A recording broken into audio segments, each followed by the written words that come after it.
Hello guys, maayong adlaw kanilang tanan diha mga kagalaan ko sa nagkalain-laing dapit dinhi sa kalibutan.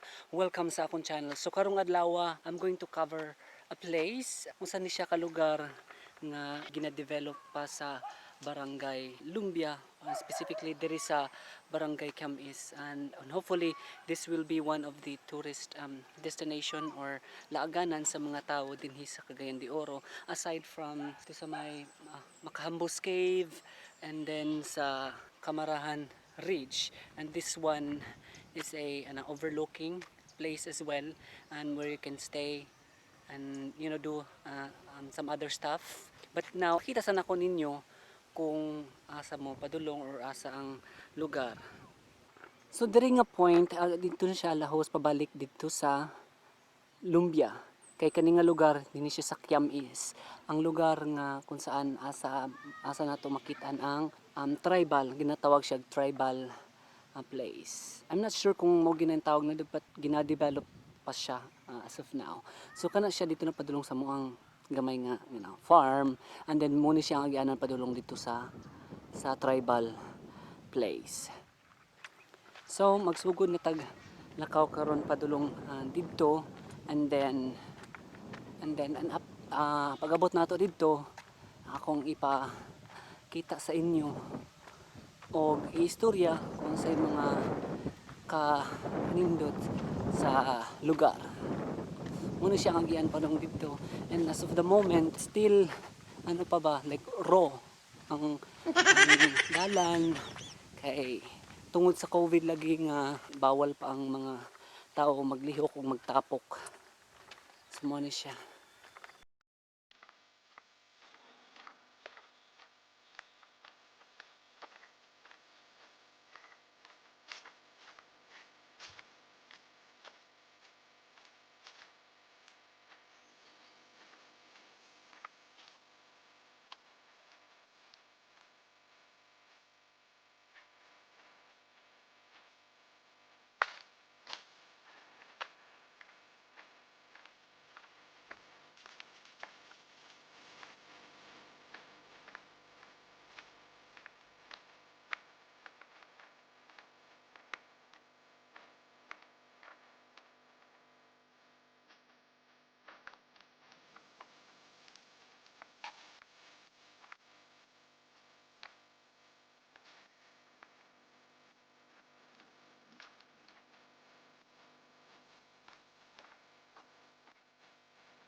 Hi. Up to this point, pwede mo dala ng inyong sakinan up here. But sa unahan, kailangan mo maglakaw from this point.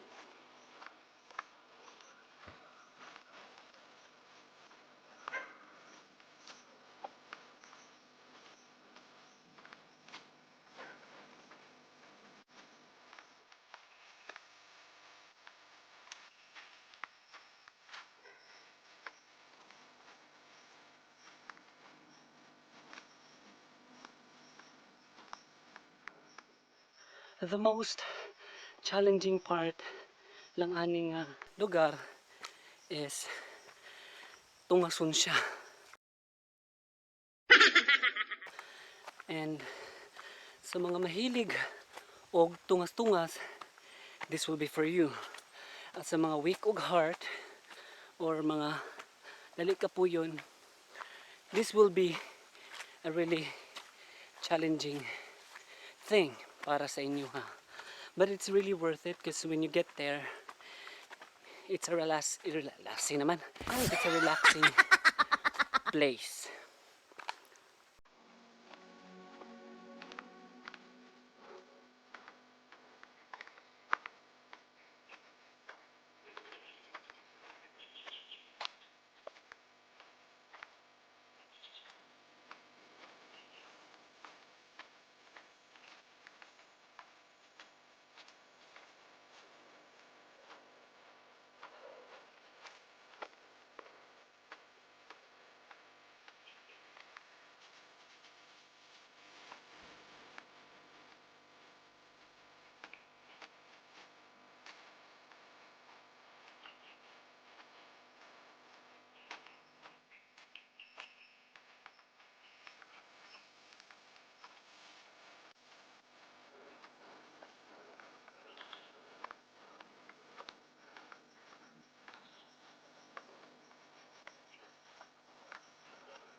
You know guys, even if I've been to this place a couple of times, several times, di gyud malikayan nga hangakon puyon tungod kay ang dalan. Grabe ka tong ason. So slopey. And as I've said, if ganahan mo ng mga adventure stuff, this will be for you. Galing lang kay siga gyud yung ilong og nga jug ka.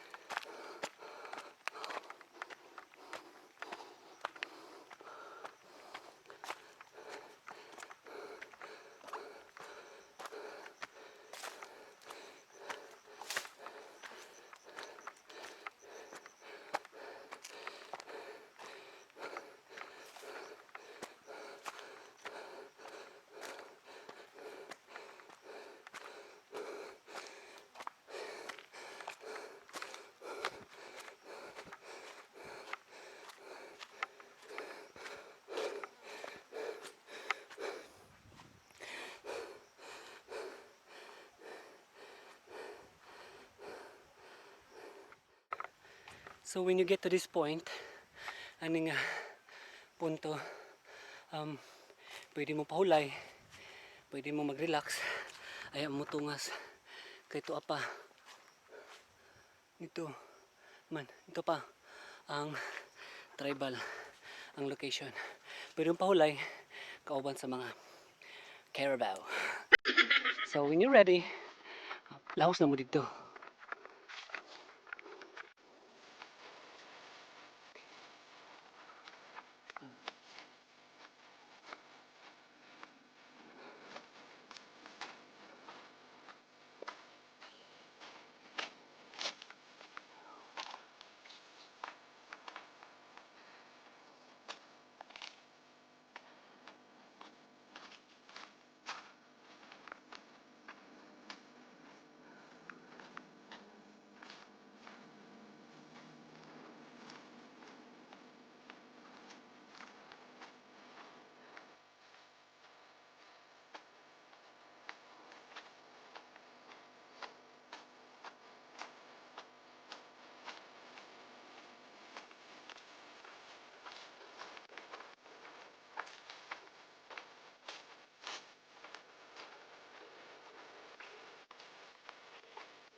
Hello guys, so nanata sa lugar, nanabot na ako sa lugar. Mo na siya ang area. So medyo like ang shape is puro siya kanang um, or pen, pentagon style ng iyang shape sa lugar. Mura siya pentagon. And then mo na siyang overlooking. Hindi mo makita so ano na ko change ang view. Ano siya? Ano siyang view?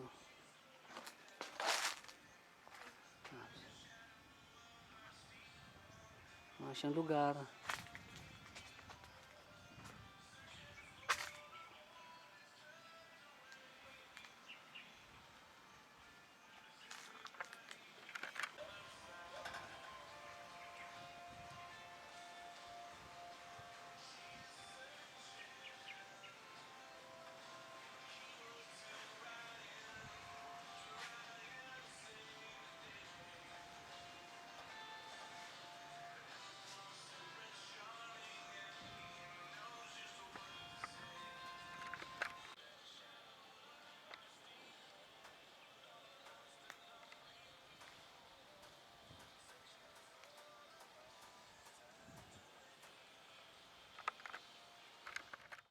So mo ni siya ang CR, duha ka box CR.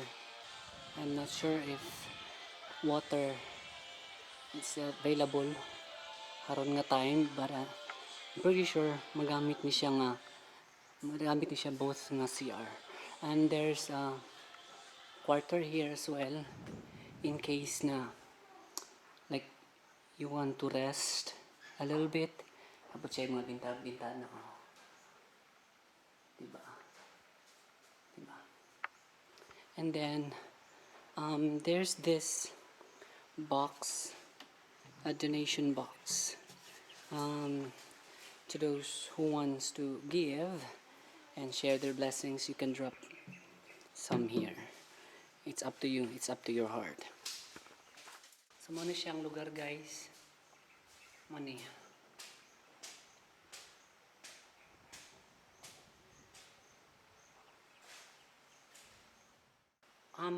Almost every Saturday, gaanhimi diri to gather, just to gather together and praise the Lord.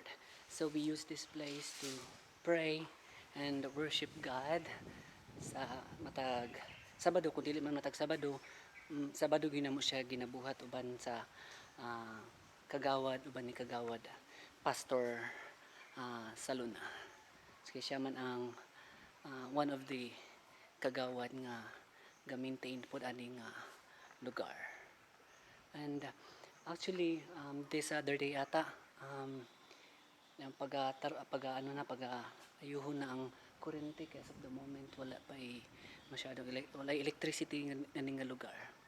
There are a lot of stuff nga pwede ninyong paggabuhaton. There pwede mo mag like party, pwede mo mag camping, prayer, like pray and fasting something, and gathering para po sa uban nga gusto ma-experience aning nga lugar.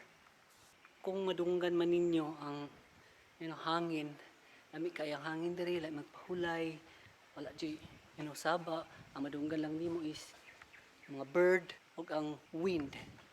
Tutsada kay ang feeling, and then peaceful kayo diri nga lugar. And gina-maintain po siya hinlo dire katong makita niyo itong babae ganyan nga nag-rest. Yan siya may giyatasan nga mag-take care aning lugar, mag-maintain para every time na nga naimo anhi dire hinlo siya and presentable. Mo pa lang ni siya ang inyong makita karon kahit it's still underdeveloped pa siya, wala pa siya na fully developed good. But hopefully someday, if ma-develop ni siya, tsada gini siya lantawon.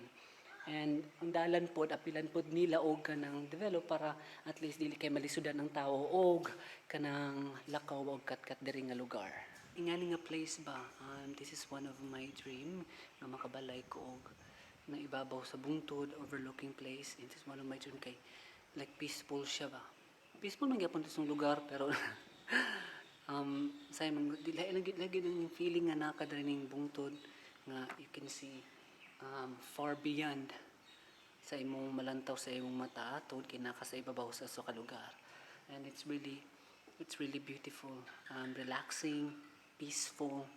At the same time, you can think a lot of things when you're to this kind of place. And hopefully, sana makapalit ko, yuta nga, like, nasa ibabaw sa bungtod, and then humuan na ako balay, and then use it para imong rest house na ako. Aside from sa mga butang akong gi-mention nga pwede niyo mabuhat dere, I think you can do a lot of stuff in here. You can do overnight as well if dili umadlok kung di mo madlok kung ngit. I'm not sure ko katry, but siguro kay wala pa may kuryente, but soon na siya kuryente, so you don't have to worry para suga kay naman si suga. All you have to do is contact Pastor na Kagawad Saluna, and then or you can contact me sa Facebook as well, also sa email if you have any questions or anything na may pangutana, just contact me and I'm willing to answer you guys or direct you. Can aram po ng balay dere ultra sa Lumbia. I think na-cover naman siguro nako tanan guys, but I will let you guys see one more time, and then I will show you as well an alternative road paubos kay katong dalan natong giagian ganiha. Akong giagian is di na to agian ako karon, anak po ko laing agian na siya duha mo kagianan, so it's up to you kung asa ninyo prefer nga moagi based diya sa nakita ninyo. So mo na siya ang lugar, mo na siya.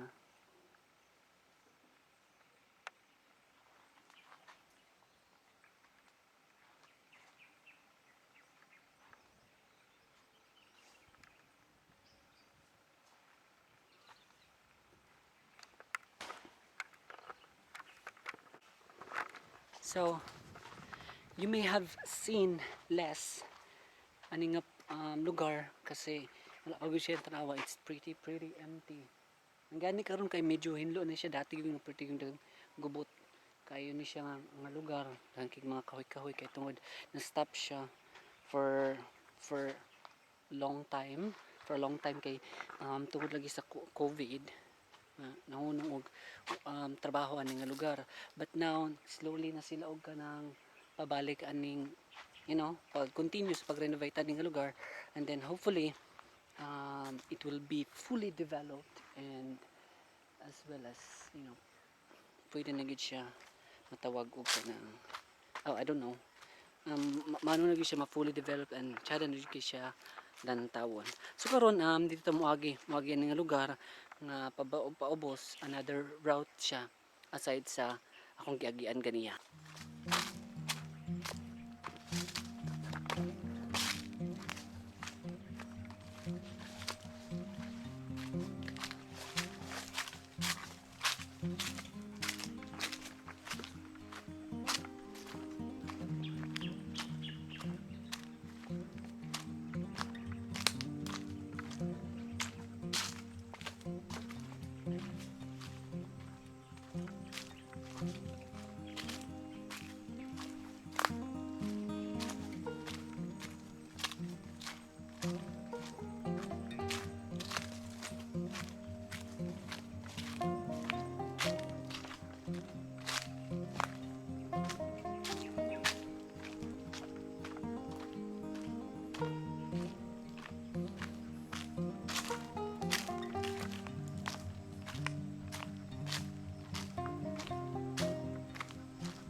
Ngapon.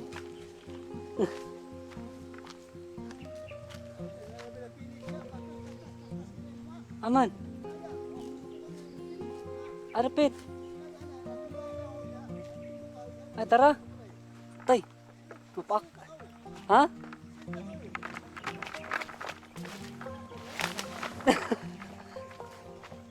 Salamat, tay. Oh. Oh, sige, tay. Salamat.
Mo.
Hello guys, welcome back.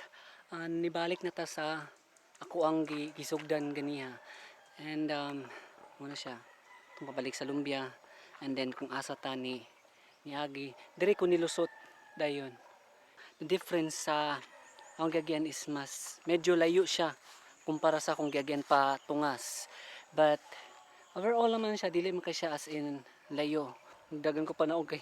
Na natumba nga kahoy, ang kahoy kinilang pinig. Niingon to si tatay. So I guess moro to siya guys. And then if you have any question, just comment down below and I'll answer you guys. Okay? So dagan kayong salamat and maayong adlaw kanyong tanan. Be safe. God bless you all. And see you guys next time. Bye bye for now.